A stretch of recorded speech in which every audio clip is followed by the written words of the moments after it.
Beleza, pessoal? Vamos para a nossa sexta e última parte da nossa disciplina de Sistema de Informações Gerenciais, né? Continuando sobre carreira e ética, vamos falar sobre códigos de conduta profissional.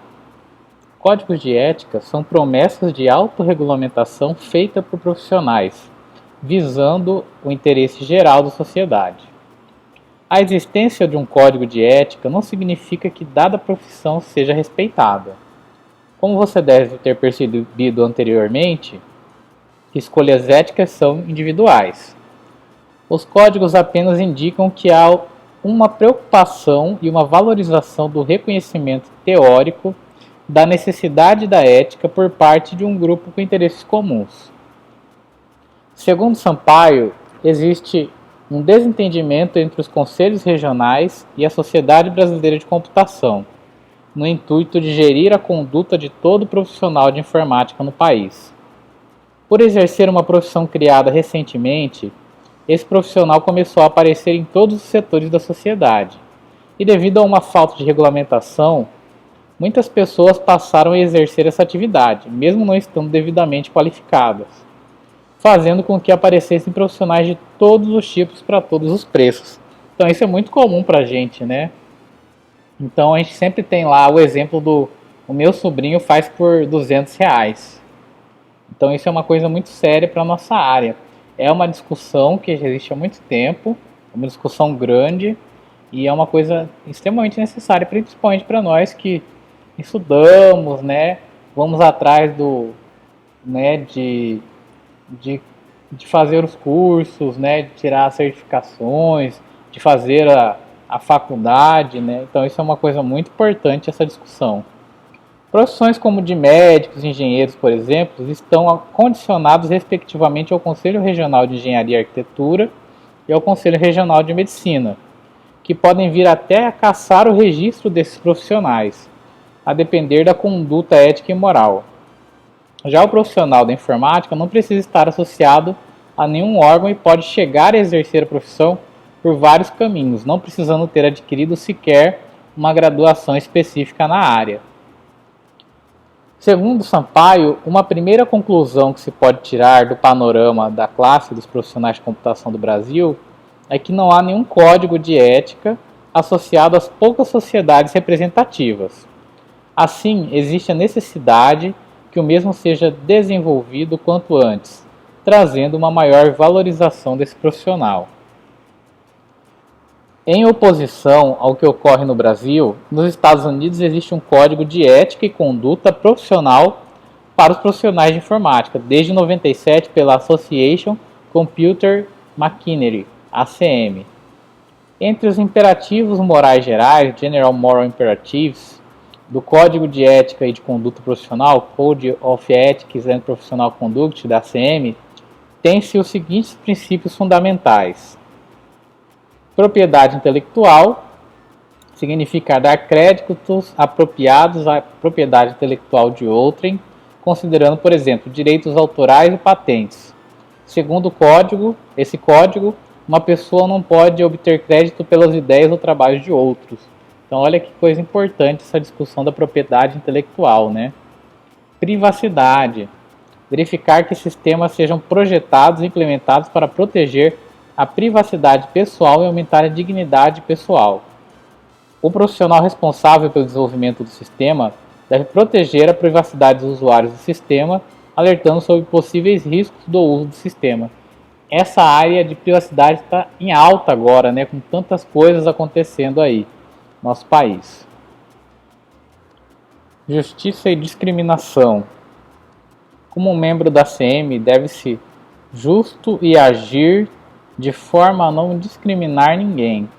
O profissional não deve aceitar construir sistemas que privilegiem pessoas ou que discriminem de qualquer outra forma. Olha que interessante isso. Acesso não autorizado.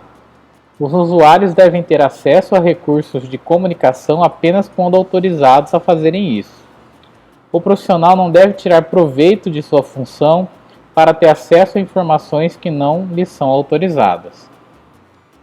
O código da ACM é uma iniciativa louvável na luta contra a má utilização da informática por parte dos profissionais de computação, mas nem sempre é seguido pelos profissionais. É necessário estabelecer punições e aplicá-las efetivamente. Dessa forma, esse tipo de código de ética pode ser mais respeitado, visto que a não concordância com os termos dos mesmos implica em crime, sujeito às penas previstas em leis. Outro exemplo é o código da Association of Information Technology Professionals, AITP, uma organização norte-americana de profissionais da área de informática. Seu código de conduta traça as considerações éticas aqui discutidas nas principais responsabilidades de um profissional de SI. A tabela a seguir mostra uma parte do código de ética da ITP. Esse código pode servir como modelo para a conduta ética de empresas e usuários finais, assim como profissionais de SI. Então, olha só, nós temos lá princípios da ética tecnológica. Em reconhecimento de minha obrigação para com meu empregador, eu evitarei conflitos de interesse e garantirei que meu empregador tenha conhecimento de qualquer conflitos potenciais. Protegerei a privacidade e confidencialidade de toda informação confiada a mim. Não deturparei ou reterei informação que seja relevante à situação. Não tentarei usar os recursos de meu empregador para ganho pessoal ou para qualquer propósito sem a devida aprovação. Não explorarei a fragilidade de um sistema de computador para ganho e satisfação pessoais. Em reconhecimento de minha obrigação para com a sociedade, eu usarei meu talento e conhecimento para informar o público em qualquer área de minha competência. Para o melhor da minha capacidade, garantirei que os produtos do meu trabalho sejam usados de uma maneira socialmente responsável. Apoiarei, respeitarei e cumprirei as leis locais, estaduais, municipais e federais. Jamais deturparei ou reterei informações que seja relevante ao problema ou situação de ordem pública, nem permitirei que qualquer informação conhecida permaneça sem questionamento. Não usarei o conhecimento de uma natureza confidencial ou pessoal de maneira não autorizada para obter ganho pessoal. Então, olha que interessante essas relações, né? Ele vai fazer tanto com o empregador como com a sociedade. Os profissionais de negócios e SI deveriam pautar-se pelas suas responsabilidades éticas voluntariamente, seguindo tais diretrizes. Para os autores, você pode ser um profissional responsável, por exemplo, agindo com integridade, desenvolvendo sua capacidade profissional, estabelecendo altos padrões de desempenho profissional, aceitando a responsabilidade pelo seu trabalho e promovendo a saúde, a privacidade e o bem-estar geral do público. Assim, você estaria mostrando conduta ética, evitando o crime em informática e aumentando a segurança de qualquer sistema de informação que desenvolva ou use. Como a internet é uma tecnologia amplamente usada por todos nós, vamos falar um pouco mais das questões éticas, sociais e morais envolvidas. Internet e privacidade. A internet é notória por dar aos usuários um sentimento de anonimato, quando, na verdade, eles são muito visíveis e abertos a violações de suas privacidades, ressalta O'Brien Maracas. Grande parte da internet, seus wwws, e-mails, salas de bate-papos e grupos de notícias, é uma fronteira eletrônica bem aberta e insegura, sem regras rígidas sobre quais informações são pessoais ou privadas. Informações sobre usuários da internet são capturadas legítimas e automaticamente a cada visita que você faz aos sites da web e grupo de notícias. Informações e outros registros da internet podem ser roubados por terceiros. Se a gente fosse ler todos os termos de privacidade dos produtos que a gente usa, como Facebook, Instagram, qualquer coisa, redes sociais em geral, a gente acabaria nem assinando, Tanto que esses tempos, não sei se vocês lembram, mas o Mark Zuckerberg foi chamado para explicar uma situação que ocorreu, sobre a quebra de privacidade lá no Senado americano. Para piorar, parte da rede da web É alvo fácil de interceptação ou sequestro por hackers na busca por informações privadas fornecidas para sites da web por usuários da internet. Por exemplo, o Google vem usando ferramentas para examinar o conteúdo das mensagens recebidas pelos usuários do seu serviço gratuito de e-mail baseado na web, no Gmail.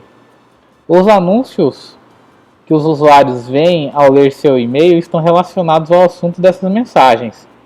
O serviço do Google oferece aos usuários, na época, 1 GB de espaço, então isso foi logo quando o Gmail abriu, não sei se vocês lembram, mas os serviços anteriores davam pouquíssimo espaço e o Google foi o primeiro a oferecer essa quantidade, que naquela época era muito grande, ter 1 GB de armazenagem no e-mail. Mas os defensores da privacidade consideram tal prática ofensiva.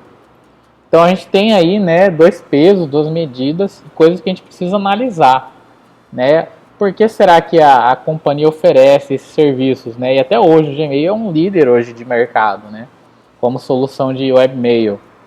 E com certeza o Google ele precisa tirar lucro disso para a empresa ter lucro, para sobreviver, para poder melhorar seus serviços. Então como que é feito isso? Como que ela consegue ter esse lucro? Boa parte dos lucros são advindos da parte de propaganda, gente. Então as empresas têm interesse em saber qual que é o perfil do usuário, o que o usuário quer comprar, De qualquer forma, tais práticas são do conhecimento dos usuários do serviço por meio da aceitação dos termos de uso e das políticas de privacidade da empresa. Se você perceber, vez ou outra estão mandando uma mensagem, um e-mail dizendo que essas políticas estão sendo alteradas, e a gente só dá ok, porque a gente quer logo acessar o e-mail, quer logo acessar o Facebook, A imensa maioria dos consumidores online afirma preocupar-se com a privacidade, mas menos da metade lê as declarações de privacidade dos sites que utiliza. Como já salientado, a tecnologia da informação torna técnica e economicamente praticável coletar, armazenar, integrar, trocar e recuperar dados e informações com rapidez e facilidade. Essa característica tem um importante e benéfico efeito na eficácia e eficiência de sistemas de informação baseados em computadores. Entretanto, o poder da tecnologia da informação em armazenar e recuperar informações pode ter um efeito negativo no direito de privacidade de cada indivíduo. Por exemplo, mensagens de e-mail confidenciais dos funcionários são monitoradas por muitas empresas. Informações pessoais são coletadas toda vez que uma pessoa visita um site na web. Informações confidenciais de indivíduos contidos em bancos de dados centralizados por departamentos de crédito, agências do governo e firmas particulares estão sendo furtadas ou usadas de maneira errada, resultando em invasão de privacidade, fraude e outras injustiças. O uso não autorizado de tais informações danifica bastante a privacidade das pessoas. Por outro lado, erros nessas informações podem estragar seriamente o crédito ou a reputação do indivíduo. Entre os assuntos sobre privacidade em debate, segundo O'Brien e Maracas, estão acessar conversas de e-mail particulares de indivíduos, registro do computador, coletar e compartilhar informações sobre indivíduos obtidas por meio de suas visitas a sites da web e grupos de notícia, violação de privacidade. Sempre saber onde a pessoa está, especialmente quando os serviços móveis ou de pagers, olha, ainda tem pager aqui, estão mais associados a pessoas do que a lugares, monitoramento do computador. Então isso a gente tem muito hoje, com os dispositivos que a gente tem, principalmente o smartphone, que é um computador, utilizar informações de consumidores obtidas de muitas fontes para vender serviços adicionais, seleção automatizada, coletar números de telefone, endereços de e-mail, números de cartão de crédito e outras informações pessoais para criar arquivos individuais de consumidores, arquivos sem autorização pessoal. É claro que você pode proteger sua privacidade de várias maneiras. O'Brien e Maracas citam alguns exemplos. E-mails sensíveis podem ser protegidos por criptografia, se ambos os e-mails usa um software para decifrar aquele código. Postagens em grupos de notícias podem ser feitas de modo privado, se forem enviadas por entregadores anônimos, que protegem sua identidade quando você coloca seu comentário na discussão. Você pode pedir ao seu provedor de serviços da internet para não vender seu nome, informações pessoais, interesses em serviços online e arquivos de usuários de sites da web para limitar sua exposição às bisbilhotagens eletrônicas. O crime em informática, uma ameaça crescente para a sociedade, é causado por ações criminosas ou irresponsáveis de indivíduos que estão tirando vantagem do uso abrangente da vulnerabilidade de computadores, da internet e de outras redes. Ele representa o maior desafio da ética de uso das tecnologias da informação e constitui séria ameaça para a integridade, a segurança e a sobrevivência de sistemas empresariais, e assim torna o desenvolvimento de métodos de segurança eficazes de alta prioridade. O crime informático é definido pela AITP como uso e acesso não autorizado, modificação e destruição de hardware, software, dados ou recursos de rede, liberação não autorizada de informação, cópia não autorizada de software e negar a um usuário ou conspirar para usar o computador ou recursos da rede para ilegalmente obter informação ou propriedade tangível. Essa definição foi promovida pela AITP em uma lei modelo para o crime informático e refletiu em muitas outras leis. Alguns possíveis abusos quanto ao uso da internet estão descritos na tabela a seguir. Abusos gerais de e-mail incluem envio de spam, assédios, cartas de corrente, solicitações, spoofing, propagação de vírus e declarações difamatórias. Uso e acesso não autorizados, compartilhamento de senhas e acesso nas redes sem permissão, infração aos direitos autorais e ao plágio, né? Cuidado vocês que vão fazer o TCC de vocês aí. Usar software ilegal ou pirata que custam às organizações milhões de dólares por causa da infração dos direitos de cópia, cópia de sites e imagens com direitos reservados. Postagem de grupos de notícias, enviar mensagens sobre vários tópicos não relacionados com trabalho, sexo, anúncio de cuidado com a grama. Transmissão de dados confidenciais, usar a internet para exibir ou transmitir segredos comerciais, pornografia, acessar sites de sexo explícito em local de trabalho, assim como exibir, distribuir e navegar nesses sites ofensivos. Hacking, hacking sites, hackear sites, variando de ataque de negativa de serviço até acesso a banco de dados organizacionais. Download e upload não relacionado ao trabalho, né? Programação de software que afoga o fluxo da informação da companhia, uso de programas que permitem a transmissão de filmes, música e materiais gráficos, uso da internet para lazer, vagabundear pela internet, o que inclui compras, envio de cards e e-mails pessoais, jogar online, bater papo, jogos de videogame, leiloar, comercializar ações, fazer qualquer outra atividade pessoal. Uso de ISPs externos, usar um provedor de internet externo para conectar e evitar a detecção. E moonlighting, usar os recursos do local de trabalho, como as redes e os computadores, para organizar e conduzir negócios particulares, trabalho paralelo. Mas a tecnologia veio para ajudar a termos uma sociedade melhor. Soluções sociais. Como abordado ao longo da nossa disciplina, a internet e outras tecnologias de informação pode ter efeitos benéficos na sociedade. Podemos utilizar as tecnologias da informação para solucionar problemas humanos e sociais por meio de soluções sociais, como, por exemplo, diagnose médica, instrução assistida por computador, planejamento governamental, controle da qualidade do meio ambiente e policiamento. Se você quer saber mais sobre como ou quais soluções sociais podem ser projetadas, leia o livro Laptop do Leonardo. É um exercício de criatividade aplicado a várias áreas da sociedade. Obviamente, muitos dos efeitos prejudiciais da tecnologia da informação são causados por indivíduos ou organizações que não aceitam a responsabilidade ética de suas ações. Como outras grandes tecnologias, a tecnologia da informação possui um potencial para um grande prejuízo com um grande benefício para a humanidade. Se gerentes, profissionais de negócio, especialistas de SI aceitarem as responsabilidades éticas, a tecnologia da informação pode ajudar a tornar o mundo melhor. Essa é uma das nossas funções enquanto profissionais da informática.